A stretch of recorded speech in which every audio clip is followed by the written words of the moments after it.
السلام علیکم. وعلیکم السلام ورحمۃ شعیب رضا صاحب بول رہے ہیں بھروچ سے. اللہ. جی بولیے. اور حضرت کیا حال ہے؟ سب ٹھیک ہیں؟ الحمدللہ. حضرت ایک مسئلہ پھنس گیا ہے. جو ہم حج کرنے گئے تھے نا حاجی لوگ، ہاں تو یہ انہوں نے جو جماعت سے نماز پڑھی امام کعبہ مسجد نبوی کے امام کے پیچھے، کیا یہ نماز دہرانا ضروری ہے؟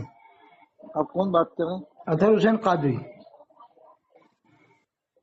اچھا، یہ کسی مفتی صاحب سے پوچھنا پڑے گا. حضرت آپ بھی بتا دیں تھوڑا. میں نے تو کہہ دیا تو ہو جائے گی نماز. مسجد نبوی کا امام تھوڑی ایسا ہوگا بدعقیدہ. اللہ کے رسول کی مسجد ہے.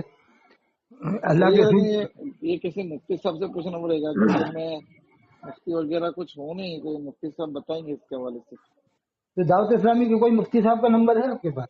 نہیں، میرے پاس نہیں ہے. تو میں نے تو اجازت دے دی تھی حضرت کہ ہو جائے گی نماز. میں کس سے دے سکتا ہوں، لیکن جو مفتی صاحب ہے وہی بتا سکتے ہیں نا. ویسے آپ کا دل کیا کہتا ہے اس بارے میں؟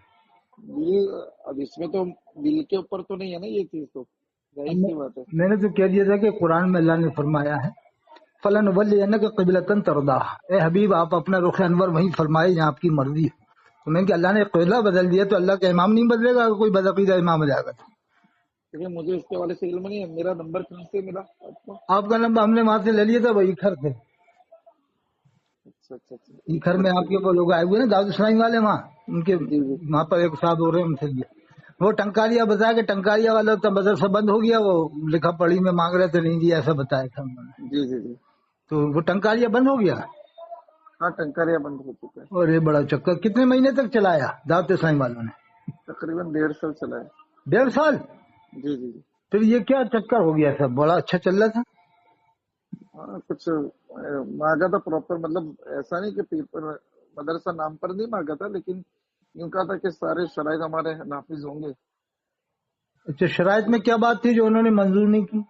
اب وہ تو ہماری ساری بات ہو چکی ہے. اب اچھا، یہ ہوگا کہ الیاس قاضی کے بال کو بال مبارک کہنا پڑے گا، ان کا میلاد نامہ پڑھنا پڑے گا، یہ تو نہیں تھی؟ ایسا کچھ نہیں ہے نہیں، جیسے جناب. ابھی بال بٹے تھے نا ان کے بال مبارک کہہ کے بانٹے گئے تھے. ہاں، تو اس کا جو ویڈیو آپ نے نہیں دیکھا تھا کہ اس میں رجوع ہاں، تو کر لیا تھا. یہ سب ضرورت کیوں پڑ رہی ہے سب کہنے کی، رجوع کرنے کی، توبہ کرنے کی، بار بار یہ سب ناٹک کرنے کی؟ فیضان سنت میں لکھا ہے کہ لانڈی کے قبرستان میں جتنے لوگ جمع تھے سب کی بخشش ہو گئی. دیوبندی بریلوی اہل حدیث صفحہ 27 میں لکھا ہے.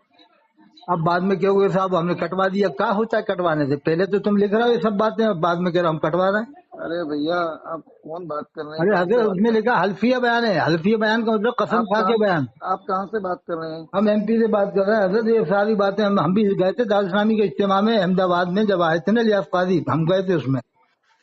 لیکن اس بار ان کے اندر یہ سب باتیں نہیں تھی. اب تو بہت زیادہ ان کے اندر گڑبڑ پیدا ہو گئی، ہم نے چھوڑ دیا. ہماری تو ان کی وجہ سے لڑائی تک ہوئی تھی ادریس رضا صاحب سے اجمیر شریف میں گھنٹہ گھر کی مسجد میں.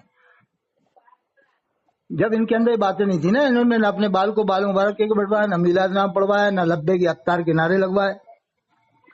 اور اللہ کے رسول سلام بھیجنا، یہ کرسی پہ بیٹھ کے جواب دینا. آپ دیکھ لو بی ڈی اے صاحب کرسی پہ بیٹھے بیٹھے جواب دینا. ایک آدمی کہہ رہا صاحب وعدہ خلافی کے بارے میں کیا ہے، جواب دے کہتے ہیں یہ ہے وہ ہے. پھر وہ کہتا حضرت آپ کو اللہ کے رسول نے سلام بھیجا تھا. تو الیاس قاضی کرسی پہ بیٹھ کے جواب دے رہا ہے صاحب، کھڑے تک نہیں ہوئے. ٹھیک اور ہے. ترکی کا بادشاہ تخت چھوڑ کے اٹھ گیا، تخت کے نیچے گر گیا تھا صاحب. میں آپ سے کوئی بات کر دیکھیں، میں ارے تو آپ کو 50,000 روپے تنخواہ مل رہی ہوگی، آپ رکھو کیونکہ زکات صدقے کھاؤ اور اس کے گن گاؤ الیاس قاضی کے.